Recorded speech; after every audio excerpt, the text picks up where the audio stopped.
Inshuti bakundwa ba Bless Family, ni umwanya mwiza wo kongera kubana namwe. Turabakiriye kuri urubuga tubanaho. Uwiteka bishimire, kandi niba nawe hari uko utameze neza uri kureba iki kiganiro, turakwifuriza ko Uwiteka yakugirira neza, akongerera imbaraga mu bugingo, akongerera imbaraga mu mubiri. Amen. Ne Emmanuel rero muri kumwe na Betty. Reka kugira ngo rero twihute muri gahunda zacu, reka dutangize isengesho. Uwiteka Imana yacu, turagushimye ku uyu mwanya mwiza, umwanya duhaye wo kugira ngo twongere duhure n'abakunzi bacu. Tunejejwe n'urukundo rwawe muri uyu mwanya mwiza twahisemo kugira ngo tujye tuza duhugurane ku ijambo ryawe, tugirane inama, dufashanye muri uru rugendo dufite umukristo. Uru rugendo rutoroshye, ariko dushyize hamwe dushobora kugira uburyo dushyigikirana. Urakoze kuri gushyigikira gahunda zo kuri channel, kandi ukaba uri kugirira neza ubwoko bwawe babasha kudukurikirana. Tubasabiye umugisha utagabanyije, tubasabiye kugubwa neza, tubasabiye guhirwa nawe, tubasabiye ko ubagenderera ukagira ibyo uhindura mu buzima bwabo. Urakoze kujya kubana natwe dutangira, kubana natwe turangiza. Muri uyu mwanya mwiza tube bugufi, ijambo ryawe ryo ritegeka muri byose. Tubyambaje mu izina ry'Umwami wacu Yesu Kristo. Amen. Abantu bacu twabaye karibu, Nukuri. kandi turanabibutsa uko bajya basangiza ibiganiro abandi, Yego. kugira ngo bibashe kubageraho. Tubyihererane twenyine, turushaho guhugurana, turushaho gukwiza ubutumwa, kuko nizo nshingano nkuru dufite. Yego. Karibu rero. Murakoze, ndasuhuza abakunzi bacu. Nukuri murabo umumaro kuri twe. Dukomeje kubona yuko dukomeje kubana, abantu bakomeje kudukurikira, kandi nukuri tubasaba kujyana ujye ukurikirana ikiganiro, uzajya ukora like, usharinge ku bandi, ndetse unashireho commentaire utubwira uti mwakoze gutya, ubutaha muzabigenze gutya. Ibyo ni umumaro, mujye mudufasha kugira ngo ijambo ry'Imana ryihute, kandi nizo nshingano dufite. Nibyo rero tugiye kureba n'uyu munsi. Abantu benshi bari gushyiraho amatitre ngo ubuhanuzi burasohoye, ngo kuko amatorero yakinzwe, ngo kubera yuko amatorero yagabanijwe, ngo ubuhanuzi burasohoye. Ese ubundi inshingano z'umukristo ni inshingano zihe? Ese iryo torero ryawe urimo bafite iyihe ntego nyamukuru? Intego nyamukuru ni ugusaruza ariya mafaranga bavuga yuko amafaranga akoreshwa nabi, bakaba bageze aho bategeka yuko umukristo agomba kujya kuyatanga muri banki. Mufite iyihe ntego nyamukuru muri izo nsengero dufite muri iki gihe? Hari ijambo ry'Imana nshaka ko dusharinga muri aka kanya. Ijambo ry'Imana tubona muri Mariko igice cya 16 n'umurongo wa 15 n'uwa 16 niwo nsoma.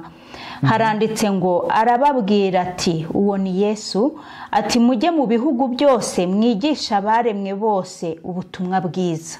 Ngo uwizera akabatizwa azakizwa, ariko utizera azacirwaho iteka. Ayo ni amagambo Yesu Kristo yavuze, yari ari kubwira intumwa ze igihe Yesu Kristo yazutse. Amaze kuzuka abonekera bamwe mu ntumwa ze, ntibabyemera, bakomeza gushidikanya. Hanyuma rero nawe arongera araza arababwira ati, arababonekera, asa nk'aho abakondana, se kubera iki mutizera, mutagira imitima yo kwizera? Kubera iki mugira imitima yo kwinangira? Hanyuma arangije arabareka nyine, kubera yuko buriya yumvishe Yesu Kristo kubana n'intumwa ze, nyine yari amaze igihe nawe abana nabo. Ariko noneho arongera abasubiriramo, arababwira ati, inshingano mufite ni ukugenda mu bihugu byose, muhaguruke mugende.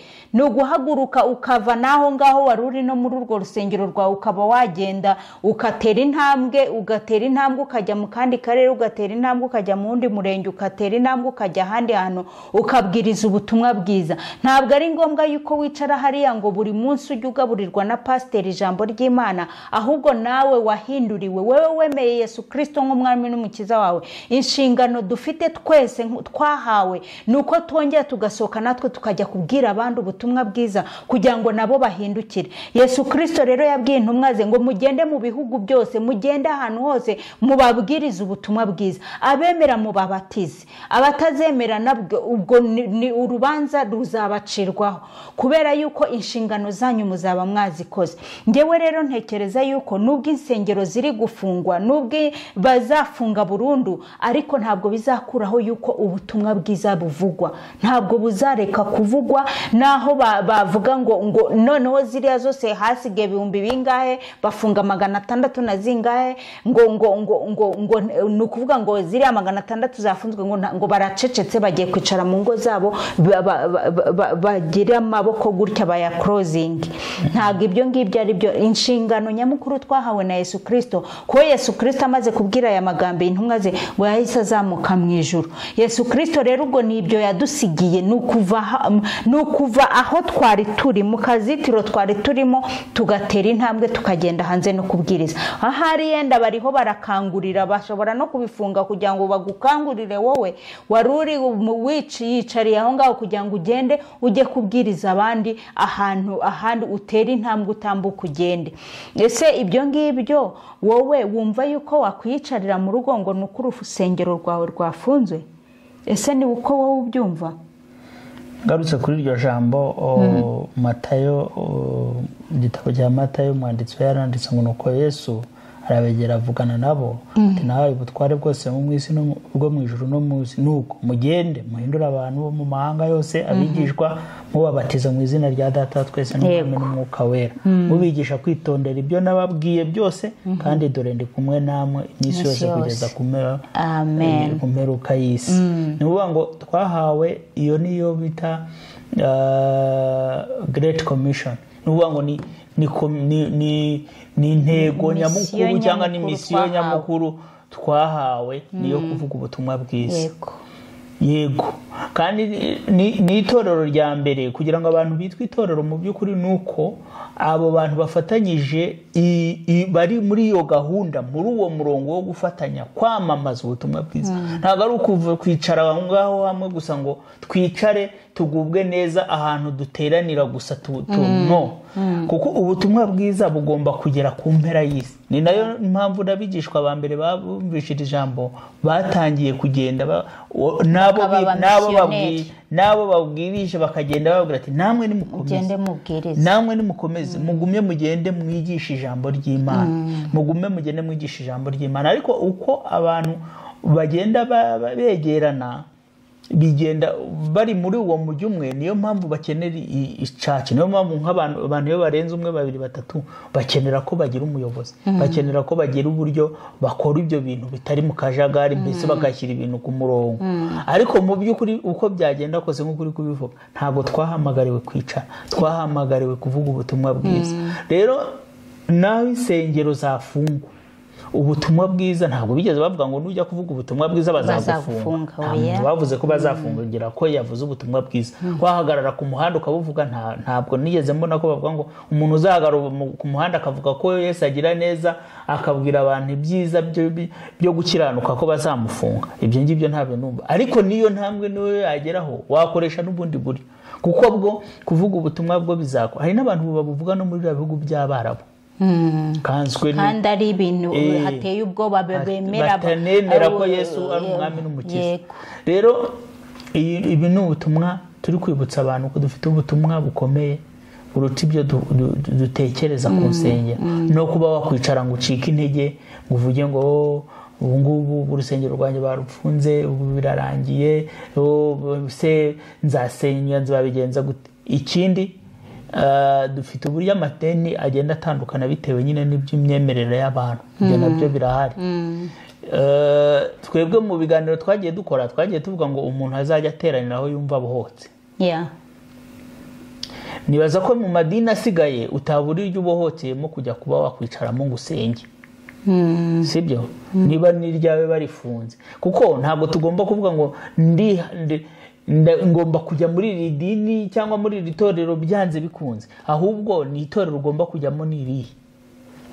aho ngaho nyine urumva yuko nubwo bwose dufite inshingano zo kugenda, ariko mu by'ukuri hari ijambo wahoze umbwira kare, umbwira yuko ntabwo tubujijwe kujya mu nsengero. Si ukuvuga ngo tugomba no guterana, ijambo ry'Imana rirabidukangurira, tugomba guterana, muterane. Nk'iyo usomye Abaheburayo ibice 10:25 ngo twe kwirengagiza guteranira hamwe nk'uko bamwe bajya bagira, ahubwo duhugurane, kandi uko mubonye urya munsi wegera muba ariko murushaho kugenza mutyo. Yarari kubahugura, hari iminsi mibi burya ubuhanuzi bwo muri kiriya gihe bwavugaga gutotezwa kw'itorero n'ibindi bisa nabi. So yarabwiraga ati rero guhurira hamwe, mu by'ukuri abantu bahuriye hamwe bakora worship, yego barashobora gusenga Imana bari hamwe, bakayiramya bari hamwe, bifite ukuntu bitizanye umurindi muri iyo mibanire y'abantu n'Imana, ndetse no guhugurana. Urumva ko iryo jambo riraza no guhugurana ku ijambo ry'Imana, uvuga ngo muhugurane, mwegere muhugurane, mubwirane zaburi, murakomezanya. Ntabwo uri nyamwigendaho, abantu banamenya n'uburyo babayeho, bashobora no kugufasha n'iki, mudushobora no kugira n'uburyo bwo gufashanya. Ibyo ni ibintu bibera mu itorero, abantu bari hamwe, ni byiza kubana. Ikindi gikomeye cyane buriya ni uko mu itorero abantu babanyemo hamwe babasha no kwegera ameza y'Umwami, babasha gusaba. Kuko Yesu yaravuze ngo mujye mubikora munyibuka. Ushobora kubikora muri bake, ntabwo bivuga ko mubikora muri igihumbi. Ari ikintu abantu bibwira yuko itorero ari ukugira abantu igihumbi, kuko amatorero atangira habayeho n'amatorero yo mu ngo, abantu bahurira mu ngo bakihuza. Nibaza ko amategeko wacu ngira ngo atabyemera ko abantu bashobora kwihuriza mu ngo ngo bakore guterana, ariko mu itorero rya mbere nuko abantu batangiye bahuriraga ku rugo kwa runaka, bakaganira iby'Imana, bakabumurizanya, bagasangira, bakagira umusangiro wera, bakakora ibyo nyine Yesu yababwiye. Bitavuze rero ngo bugomba ngo kuba ngo ari location y'ahantu. Ni byiza iyo mubaye benshi mukimuka mukajya aho hantu, ni sawa, ariko ubundi itorero ntabwo ari ukuvuga gusa yuko ari inzu runaka. Mbere na mbere itorero n'umutima ni wowe. Ijambo ry'Imana ritubwira ngo mwibuke ko muri zengero z'umwuka uri murimo, urusengero ni wowe ruheraho. Ikindi, itorero rya mbere ni urugo rwawe. Si urugo rwawe ruraterana, mugaterana mugashima Imana. Mushobora guteranya ingwe ebyiri, ingwe 5 enye 5, uko rero niko urusengero rugenda ruvuga. Kwa kundi mwaguka mutagishobora kuba mwakwira hahandi mu gato, mukaba mwashinga urusengero. Uko urusengero rugenda rwaguka rubwiriza ubutumwa, harimo abagenda babwiriza ubutumwa bwiza, bashinga barwa urusengero rwaguka, ni ku insengero zagiye zigenda zikwira. Ariko rero nyine urumva yuko ubu ngubu nyine ibingibi nibyo biri kuvaho. Niba bivuyeho ntago bikemewe yuko ingo 2-3 ziteranira mu rugo kugira ngo zikore ibyo itorero rigomba gukora, urusengero rugomba gukora. No kuvuga ngo nukuva aho ngaho ukajya hahandi bemereye yuko hemerewe gukorera ibintu rungana. Rero bakristo bene data, muri iki gihe niba ibintu biri guhinduka, reka natwe dufate izindi ngamba. Ni ukuvuga ngo niba bavuze ngo guteranira mu ngo ntibyemewe, shaka ubundi buryo wowe ukora inshingano Yesu Kristo yagusigiye, ni ukuvuga ubutumwa bwiza. Ese aho ukorera, niba ukorera ahantu, ntabwo bazaza bakubwire ngo niba uri kugana na mugenzi wawe uri kumubwira ko Yesu Kristo agira neza uko agira, ntabwo bazaza kukubwira ngo ibyo ntiwabikora. Gukorera Imana, gukorera kuvuga ubutumwa, dufite inzira nyinshi zo gukorera Imana tuvuga ubutumwa. Ese umunsi itorero ryatangiye no gutotezwa, abantu noneho ujya no mu rusengero rwabo, noneho bakanagukubita, noneho bakubonana na Bibiliya bakayishwanyurana. Ese ibyo ngibyo uratekereza ko bitazagerwaho? Ibyo ngibyo nabyo ni mu byitege biraje.